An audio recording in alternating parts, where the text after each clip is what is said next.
Yo les amis, c'est Kazin, j'espère que vous allez bien. Bon, j'ai encore un petit peu de tout, hein, c'est comme ça dure assez longtemps là tout, hein, c'est assez pénible. Ça y est, j'ai terminé Zénith Suprême et ben, c'est l'occasion pour moi de vous proposer la vidéo. D'ailleurs, elle m'avait été demandée. J'avais terminé donc celle de base, franchement ça a été top, il y a eu pas mal de retours sur cette série là et c'est vrai que c'est super intéressant. D'ailleurs, pour cette de base, petite parenthèse, j'ai rajouté, donc j'ai fait les corrections hein, pour le Macogneur holographique. Ça change pas énormément, mais bon, au moins c'est la réalité. Et j'ai fait quelques autres ajustements et j'ai rajouté sur le fichier le booster lourd, c'est-à-dire qu'on enlève complètement les rares et on a une probabilité de 1 sur 1 d'avoir une holographique aléatoire évidemment, et tu verras le résultat est juste hallucinant, ça pèse énormément cette fois-ci dans la moyenne de ton booster, c'est colossal. On dépasse même les 1000 euros d'espérance, ce qui est fou. Sans compter que la variance du coup est ultra réduite parce que bah, tu pourrais faire le booster lourd le moins intéressant avec le drop le plus défavorable et tu pourrais faire le booster lourd le plus intéressant, le drop le plus favorable et faire comme ça une estimation de cette variance. Donc c'est très très intéressant et comme j'avais un petit peu dit souvent dans mes vidéos hein, que les boosters des séries récentes ne pourront jamais avoir ces valeurs là puisque principalement leur gros problème ce sont les cartes intermédiaires, communes, peu communes, etc. Mais on va pas trop en débattre sur cette vidéo là, j'en ferai peut-être un blabla du soir, ça peut être assez intéressant. Alors on revient sur Zénith Suprême, on remercie le site TCG Player qui m'a permis de collecter les pool rates. Alors à prendre avec des pincettes parce que cette fois-ci on est sur 1900 boosters, j'ai envie de dire c'est pas mal, mais on pourrait avoir un bon run, ce qui, bon, bah, avantagerait ou pas l'ouverture. Si on a un bon run, ça risque d'être compliqué. À prendre évidemment avec des pincettes, mais ça donne quand même une idée. Et on va voir si les autres séries sont plutôt en accord avec les résultats obtenus. C'est ça qui est intéressant. Bon, évidemment, alors, prochaine série, bon, j'en discuterai ce soir, je te ferai un petit blabla du soir, ça pourrait être très très bien. Alors, sur Zénith Suprême, déjà, du point de vue du scellé, j'aime bien commencer par le scellé, parce que justement, quand on voit un petit peu l'espérance et le pull rate, il faut voir un petit peu le scellé.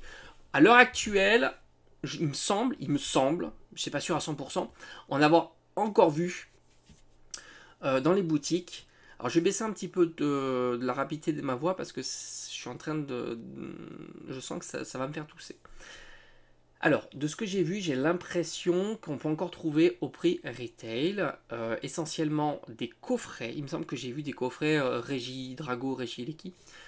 Et j'ai vu aussi du type Morpeko et des Pokébox.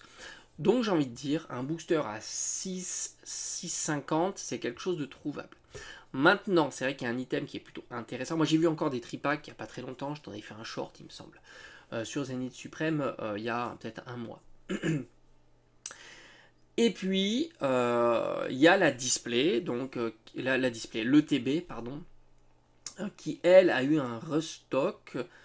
C'était en fin d'année l'année dernière et j'ai l'impression que maintenant on est aux alentours de 90 euros. Voilà, donc prix de base, on va dire c'était 60 euros, donc elle a une augmentation de 50%, tout simplement par rapport à son prix de base. Mais c'est vrai qu'elle a eu, étant donné qu'elle a eu pas mal de, elle a eu un restock et puis c'est vrai que on a l'impression que Zénith Suprême c'est une série, j'ai fait tomber un truc, non c'est bon, qui est toujours présente, donc d'où l'intérêt aussi de parler de Zénith Suprême et c'est pour ça que ça m'a été demandé. Donc j'ai envie de dire, si tu cherches un peu, je pense que tu peux trouver encore des boosters au prix entre 6 et 7 euros, que ce soit des tripacks ou des Pokébox. Maintenant, si tu n'as pas la possibilité d'avoir, on va dire, ce genre d'item en boutique chez toi, là évidemment c'est plus cher et donc le TB est à 90 euros, ce qui fait global, alors n'oubliez pas qu'il y a 10 boosters dans un ETB, ce qui fait globalement à 9 euros le booster. Bon bah c'est sûr que c'est plus cher que les 6-7 euros que tu pourrais espérer trouver en boutique. Alors maintenant, du point de vue des cartes, alors j'ai mis toutes les raretés. Alors là, j'ai fait un fichier très complet parce que c'est détaillé sur TCG Player, donc on les remercie beaucoup encore une fois. Et ce qui m'a permis alors de détailler vraiment toutes les raretés. Alors on va aller vraiment sur tous les formats de rareté qu'il y a à l'intérieur. Alors c'est assez intéressant parce que on a un hit rate, ça veut dire qu'on a un pull rate des ultras, c'est-à-dire quand on prend tous les formats d'ultra, à plus de 40%. C'est pas mal. C'est vraiment, vraiment très haut. Pour te donner un ordre d'idée, on était plutôt à 33% pour faille paradoxe, malgré qu'on ait, rappelle-toi, faille paradoxe et force temporelle, 33%. Voilà, grosso modo. Là, on est encore plus haut, on est à 40, pratiquement 42%. Donc 42% de taux de drop, donc c'est plutôt une série favorable. Enfin, en tous les cas, rien de surprenant sur une série 0.5, mais c'est notable de le dire, on est à 42%. Alors, à prendre avec des pincettes comme d'habitude, hein. Tout ce qui est statistique, espérance, etc. Soit tu ouvres énormément de boosters et tu peux te calquer sur ce qui est donné, soit ça varie, ça sera toi et ta chance. Si tu ouvres 3 boosters, évidemment, ça sera absolument pas utile d'utiliser ça, mais si tu commences à ouvrir 100, 200, 300 boosters, ça te donne quand même une certaine direction. Hein, voilà, c'est vraiment ça, sans compter que les 40%, 42% ou toutes les valeurs de pull rate sont là aussi à plus ou moins 20%, je dirais, sans trop de difficulté. Et pour s'approcher, on va dire, sur ces valeurs-là, il faudrait ouvrir beaucoup de boosters, et j'ai envie de te dire raisonnablement au moins 1000 boosters. Mais encore une fois, il faut mieux ouvrir une série dont le booster est pas cher et dont l'espérance moyenne est haute. Et ça, si tu le calcules pas, tu peux pas le savoir. Donc c'est ça qui est assez intéressant. Dans tous les cas, même si c'est toi et ta chance, si tu ouvres peu de boosters, l'espérance, le pull rate des cartes qui pèsent, comme on a fait avec cette de base, hein, par exemple, des communes, des peu communes, tu vas en avoir à tous les coups, et elles pèsent dans ton espérance mathématique. Et c'est ce qui est d'ailleurs défavorable pour toutes les séries récentes. Alors, point de vue des raretés, alors j'ai pris même les radieux. Il y en a 3, aucune grosse carte en radieux. L'avantage, c'est que leur taux de drop est plutôt avantageux puisqu'on est aux alentours de 5% pour une carte, et ce qui fait à peu près 1,5% par carte. Et le Dracofeu se distingue des deux autres. Les autres, j'ai mis 1 euro, mais on pourrait presque mettre 0. Et on a un retour de 10 centimes. Bon, c'est pas grand chose évidemment, parce que le Dracofeu n'est qu'à 5 euros. C'est très faible hein, pour un Dracofeu, et qui est une carte ultra rare. Ça veut dire quoi ? Ça veut dire que là, j'ai envie de dire, cette carte-là est depuis très très longtemps à 5 euros. On a l'impression qu'elle est en bas du plancher pour la valeur de cette carte-là. Et franchement, 5 euros, une ultra, un Dracofeu, avec un taux de 1,5%. C'est pas. Alors évidemment, c'est un taux qui est élevé pour une ultra, mais qui reste tout à fait faible quand tu vas ouvrir toi-même des boosters. Moi, personnellement, j'ai dû ouvrir 50 ou 100 boosters Zénith Suprême. Je n'ai jamais fait tomber le Dracofeu. Donc évidemment, les radieux ne pèsent pas dans ton ouverture, on est à 10 centimes. J'ai fait aussi les cartes V, comme j'ai dit, j'ai vraiment balayé toutes les raretés. Les cartes V, alors les cartes V notables, parce qu'on va parler aussi des cartes, hein, c'est ça qui est assez intéressant. Alors en radieux, il y a le Dracofeu, même si moi j'adore les radieux. Les cartes V, il y a pas mal de Pokémon notables, c'est vraiment une très très belle série. Et c'est une série qui est très satisfaisante parce qu'elle tombe. C'est une série qui est très cool parce qu'il y a énormément de Pokémon sympathiques et populaires. Et je vais t'en faire la démonstration. Déjà, la simple V, le taux de drop pour avoir une V, c'est 12,5%. C'est ce qui s'inscrit classiquement dans ce qu'on a déjà vu dans des séries même récentes. Donc le taux de drop est le même. Une V en particulier, c'est moins d'1%, mais ça, si c'est classique parce qu'il y en a une certaine quantité. Je crois que j'en ai noté pas loin de 17. Donc c'est quand même pas mal. Est-ce qu'il y a des Pokémon notables? Oui, évidemment. Et il y a énormément de Pokémon notables. On retrouve Philali, Dracofeu, Kyogre, Givrali, Mew, Rayquaza, Evoli. Certaines illustrations sont exclusives, d'autres ont été réutilisées. Par exemple, le Dracofeu, il me semble que c'est une réutilisation, tout comme le Rayquaza. Mais il me semble que Evoli est bien une exclusivité, comme d'autres cartes. Donc là aussi, il y a de très belles cartes. Les V ne valent quasiment rien. Tu as l'intégralité des V pour moins de 25 euros et tu as une espérance à 20 centimes. Les V notables qui se distinguent de par leur tarif, c'est grosso modo l'Evoli et le Dracofeu uniquement. Et c'est des tout petits tarifs puisque l'Evoli est aux ordres de 3 euros. Je l'ai acheté d'ailleurs sur le net il y a très longtemps et Dracofeu est à 4 euros. Donc vraiment, il y a de quoi se faire plaisir. Et là, encore une fois, intuitivement, j'ai envie de dire, on est vraiment au plus bas des prix de ces cartes. Et encore une fois, ça fait plaisir parce que tu as des cartes qui sont bon marché et en même temps, tu as des cartes qui tombent assez régulièrement si tu veux faire de l'ouverture avec des Pokémon plutôt populaires. On monte niveau rareté. On reste que sur la série classique, on ira sur les secrètes, les GG après. Tout a été mis, tu verras, c'est très complet.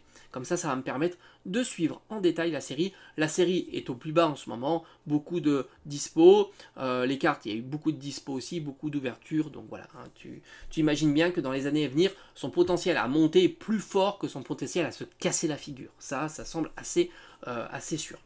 Mais on n'est jamais sûr de rien, évidemment, il y a toujours une part de risque sur ça. Mais quand tu collectionnes, à la limite, tu t'en moques si ça monte ou si ça descend. Alors, les V-Star, les VMAX, je les ai mises ensemble. Globalement, c'est 5% et c'est moins de 0,5% pour une VMAX ou une V-Star ciblée. Là, encore une fois, ce sont des Pokémon notables puisqu'ils ont tout simplement transféré les cartes V en V-Star ou en VMAX. On retrouve donc du Filali, du Dracofeu, du Zeraora, c'est plutôt pas mal aussi, les Ascians et les Amazenta, du Rayquaza. Donc c'est plutôt très sympa. Deux VMAX Rayquaza, ils se distinguent pas mal par leurs tarifs, ils sont à 7 € chacun. Et on retrouve aussi le Dracofeu qui tourne autour de 10 €, mais on a déjà vu un petit peu moins cher. Et Filali, la V-Star, est à 5 €.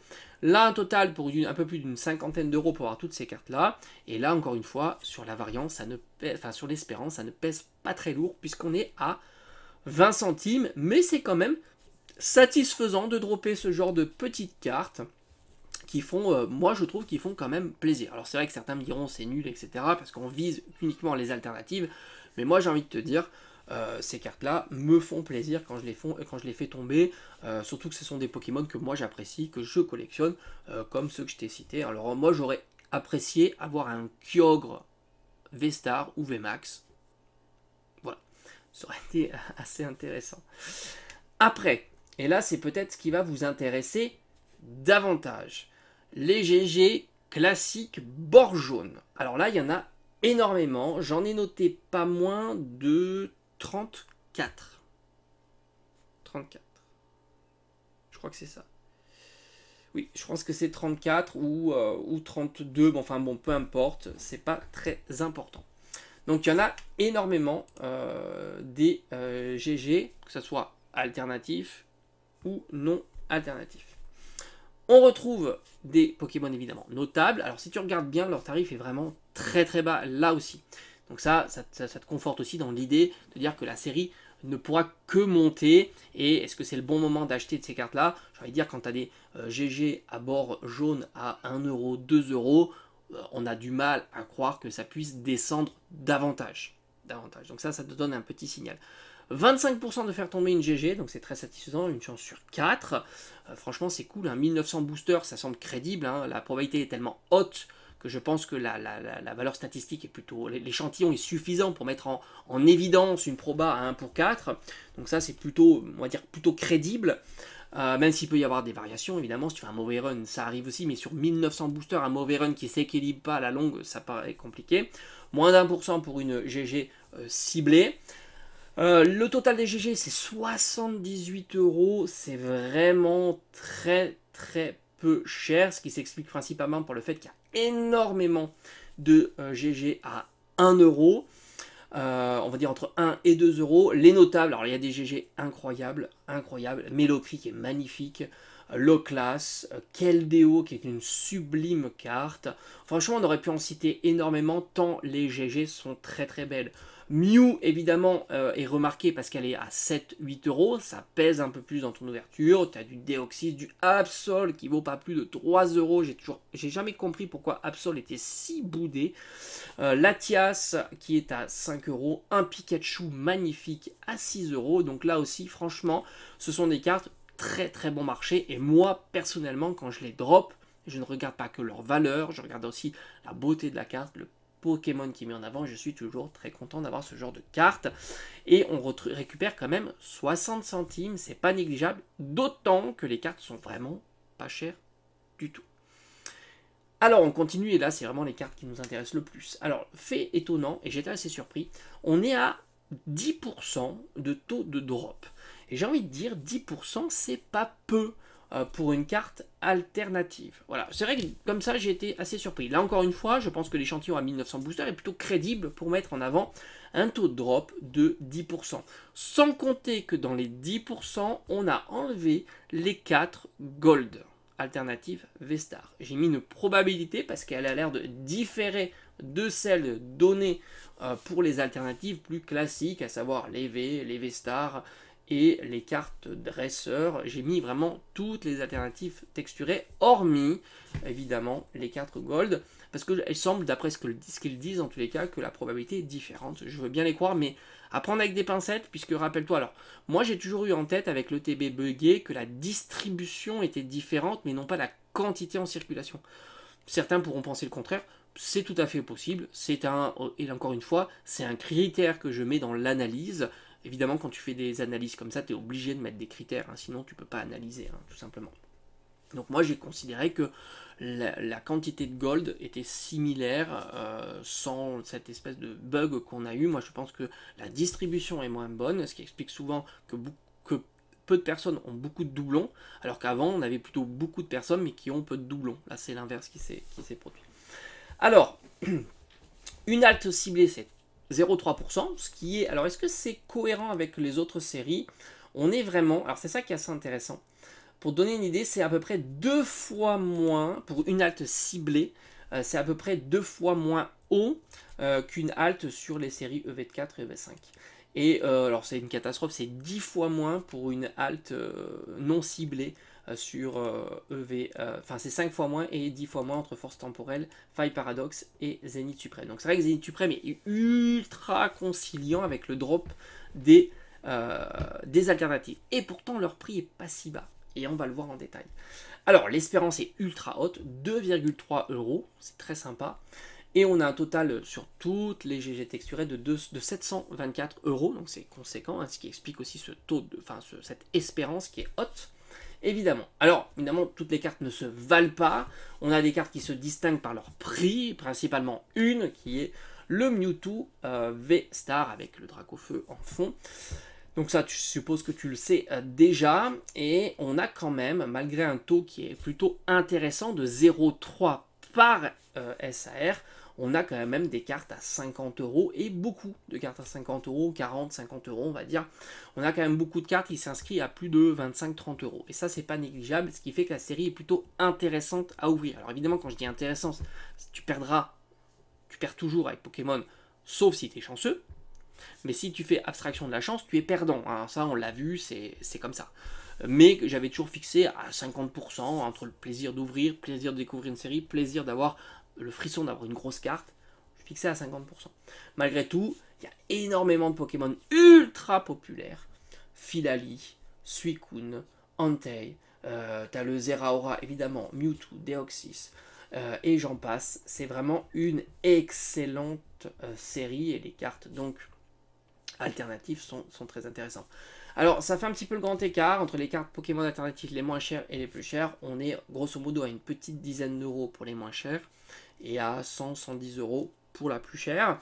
Et les cartes dresseurs aussi sont très très bon marché, hormis Cynthia qui se trouve à une vingtaine d'euros, toutes les autres sont comprises entre grosso modo on va dire 6-7 € et 10-12 €.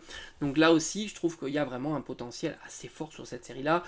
Flo je trouve très sympa, Cynthia très sympa, et puis d'autres, Roxanne, etc. Toutes les cartes alternatives dresseurs sont plutôt super jolies. Franchement, c'est une très très belle série. Et donc, les alternatives pèsent énormément. Et en plus, on a exclu les cartes gold. Les cartes gold, c'est moins de 1%, donc c'est très faible. Et c'est 0,2% pour une carte gold ciblée. Ciblée. Donc, tu vois, le pull rate est faible. Hein. Pull rate est faible. Et pourtant, le prix de la carte, il n'est pas très haut. 0,2, pour donner un exemple, encore une fois, pour une gold ciblée. 0,2, on va dire que c'est le taux, c'est un tout petit peu plus haut, c'est 0,14 pour Faille Paradoxe, c'est 0,2 pour la gold. Donc les gold elles sont toutes sympas, moi je les adore toutes. Les moins fortes, c'est pas le cas à Dialga à 35 € et les plus fortes sont Giratina, Arceus à 60 €, un total de 190 € pour avoir toutes les cartes gold. Et ça pèse pas lourd sur l'ouverture, 0,4 ou 40 centimes sur ton ouverture. Donc au final, Zénith Suprême, c'est un total de 3,40 € par booster. Donc après, c'est toi à fixer de savoir à combien tu peux le trouver le booster. Moi j'ai mis grosso modo une Pokébox à 28 euros, ce qui fait un booster à 7 euros. Et du coup, tu as une perte de un peu plus de 50%. N'oublie pas, je t'ai dit 50%. Donc là, on est un peu plus. Donc pour revenir, c'est une série, moi, que je trouve très très sympa. Tu l'auras vu, hein. C'est une série qui est encore trouvable, très sympa, dont certaines cartes au prix de la carte semblent être au plus bas, surtout qu'en plus on sait que la période est absolument pas en faveur des cartes.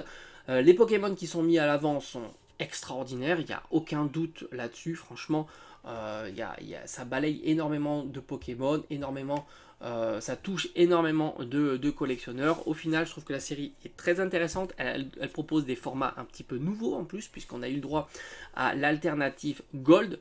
Petit message en fin de cette vidéo-là, si tu es resté jusqu'au bout. Hein. On sait qu'on attend les nouvelles raretés pour la série Karaté Violet. Ça serait possible plutôt qu'ils réutilisent, pourquoi pas, le format un peu gold alternatif. Et du coup, ça donnera peut-être de l'intérêt supplémentaire à ce format qui, au final, est plutôt compliqué à faire tomber. On l'a vu avec les données. Qui est pas si cher que ça, hein, au vu de la difficulté. 30, 35 euros, 60 euros, 50, 60 euros, parce que tu peux même les trouver à 50 euros, tu fais des efforts.